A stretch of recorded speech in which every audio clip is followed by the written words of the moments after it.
Tuhan bersamamu.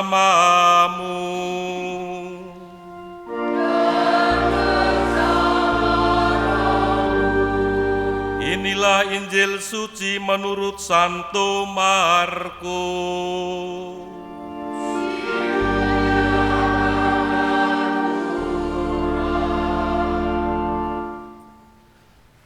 Sekali peristiwa, Roh memimpin Yesus ke padang gurun. Di padang gurun itu, ia tinggal 40 hari lamanya dan dicobai oleh iblis. Yesus berada di sana di antara binatang-binatang liar dan malaikat-malaikat melayani dia. Sesudah Yohanes Pembaptis ditangkap, datanglah Yesus ke Galilea memberitakan Injil Allah. Yesus memberitakan, waktunya telah genap, kerajaan Allah sudah dekat, bertobatlah dan percayalah kepada Injil. Demikianlah sabda Tuhan.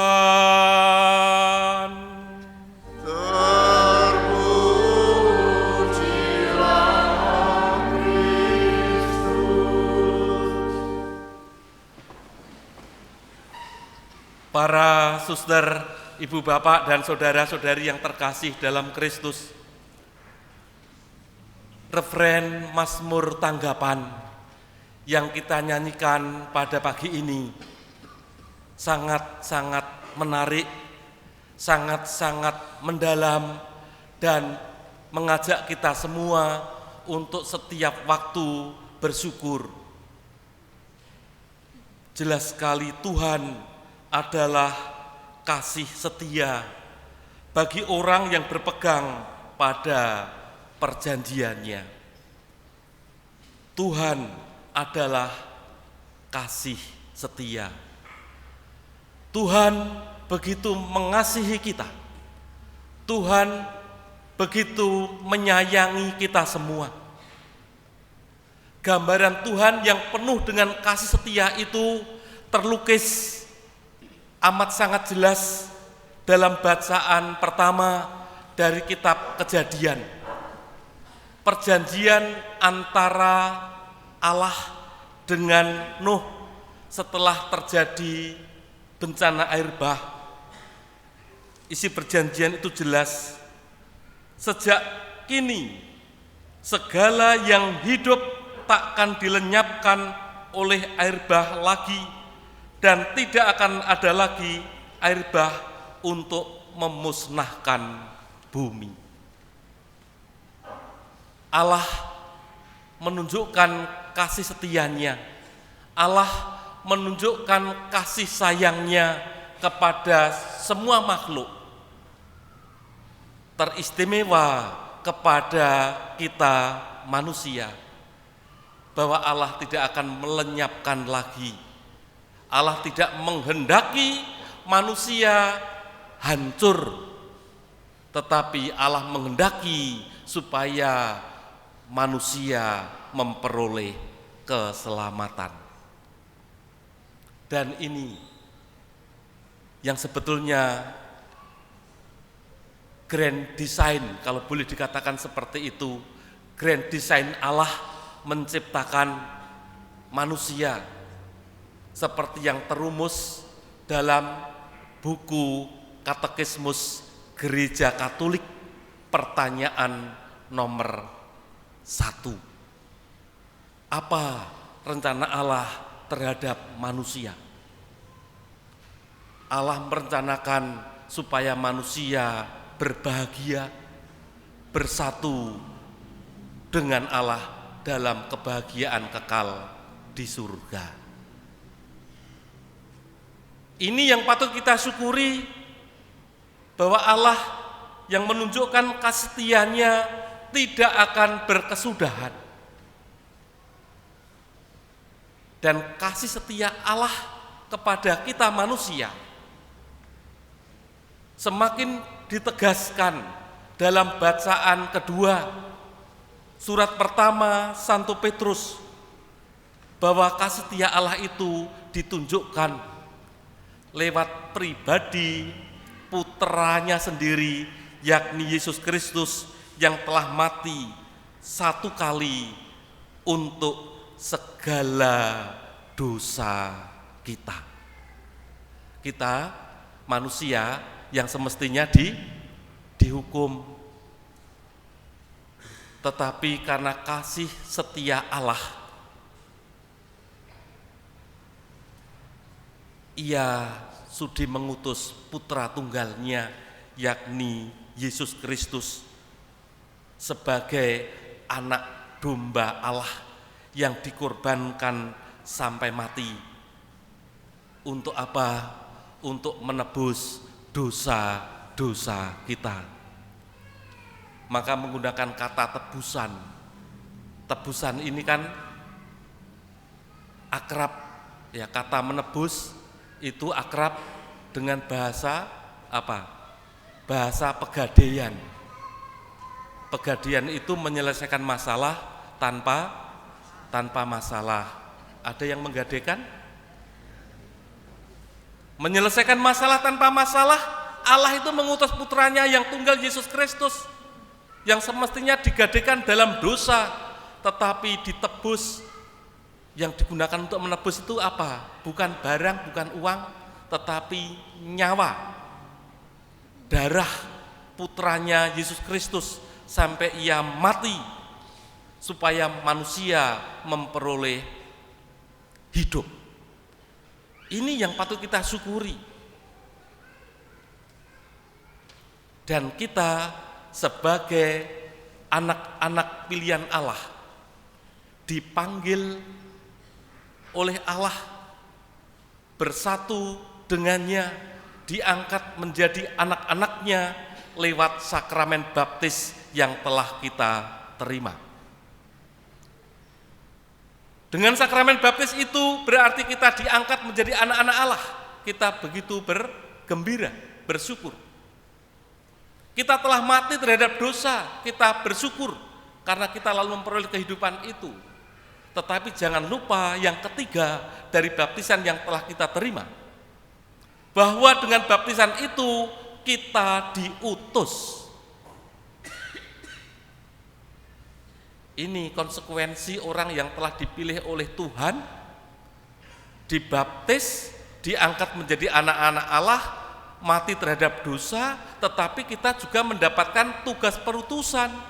Tugas perutusannya itu apa? Tugas perutusannya itu disampaikan oleh Yesus dalam bacaan Injil hari ini, yakni waktunya telah genap, kerajaan Allah sudah dekat, bertobatlah dan percayalah kepada Injil. Kita diutus untuk membangun pertobatan. Maka dalam masa Prapaskah adalah masa yang penuh rahmat bagi kita untuk terus-menerus membarui diri dengan semangat pertobatan yang sejati, dan kita diajak untuk percaya kepada Injil. Tidak cukup hanya percaya, tetapi kita diajak pula untuk ikut ambil bagian dalam tugas pewartaan kabar gembira itu. Memang untuk tugas misi ini kadang kita menghadapi berbagai macam cobaan. Dalam Injil Markus, cobaan itu tidak disebutkan, hanya dikatakan bahwa Yesus dicobai oleh iblis. Berbeda dengan Injil Matius dan Injil Lukas yang menyebutkan ada 3 cobaan. Cobaan yang pertama apa? Mengubah batu menjadi roti. Yang kedua menjatuhkan dari hubungan bait Allah. Yang ketiga menyembah setan setelah ditunjukkan begitu hebatnya kota Yerusalem. Kalau kamu menyembah aku, seluruh kota ini akan kuserahkan kepada kamu. Menarik. Bukankah di dalam hidup kita ini, kita pun untuk mewartakan kabar gembira seringkali menghadapi berbagai macam cobaan? Bukankah untuk membangun pertobatan yang sejati, kita pun juga menghadapi berbagai macam cobaan? Cobaannya itu apa? Ketika kita berpuasa hari Rabu yang lalu, disadari betul kita berpuasa. Saya akan puasa untuk marah misalnya. Kalau puasa soal makan itu gampang, ya kan? Tidak makan itu gampang. Puasa tidak marah, biasanya lalu ada saja hal-hal yang mengganggu kita untuk marah. Apakah anak kita, apakah istri atau pasangan hidup kita yang membuat kita itu mungkin mangkel dan pengen marah. Di saat itu kita dicobai. Kita kuat atau tidak dicobai untuk menahan diri supaya tidak marah itu. Atau bahkan ketika puasa pun kita lupa. Kita seringkali permisif dengan diri kita. Puasa kok enggak apa-apa.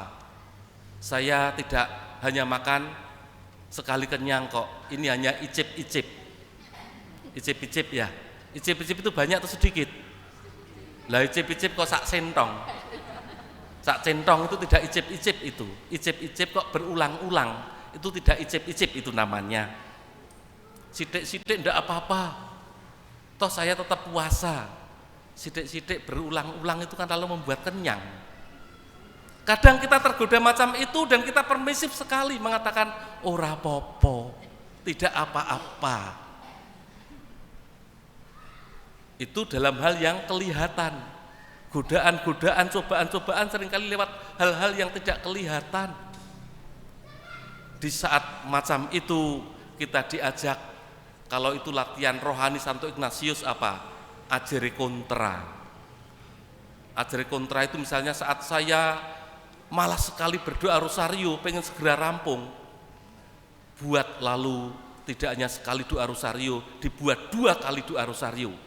Itu yang namanya ajere kontra. Supaya setannya itu kapok gitu loh. Iya memang begitu ajere kontra itu. Di saat saya pengen ngicipi langsung makan itu, tidak. Saat pengen ngicip saya tekan, saya nanti akan makan malam nanti dan tidak icip-icip. Itu ajere kontra. Itu yang namanya pertobatan yang terus kita bangun. Maka mari para saudara, ibu bapak dan saudara-saudari yang terkasih, sebagai orang-orang yang telah dipilih oleh Allah dengan sakramen baptis yang telah kita terima, nantinya kita diharapkan sungguh-sungguh menjadi manusia Paskah, manusia yang layak untuk membaharui janji baptis kita. Bukankah malam Paskah kita akan membaharui janji baptis kita? Apakah saudara-saudari menolak setan? Jawabnya apa? Jawabnya, ya saya setan. Ya saya menolak. Mari kita awali belajar dari Yesus yang dicobai oleh iblis. Mulai sekarang kita mencoba untuk tidak mengikuti nasihat setan. Istilahnya advocatus diaboli. Ya, setan-setan itu menasihati kita. Nasihat setan. Ya, kita tolak itu semua. Ya, jangan sampai kita dituntun dan diarahkan oleh setan, tetapi belajar dari Yesus. Dia begitu kuat menghadapi nasihat-nasihat setan itu sehingga ia akhirnya dilayani oleh malaikat-malaikat yang ada di surga. Semoga kita semua dengan baptisan yang telah kita terima, kita semakin dimantapkan bahwa kita ini adalah orang-orang yang senantiasa mendapatkan kasih karunia dari Allah sendiri. Kemuliaan kepada Bapa dan Putra dan Roh Kudus,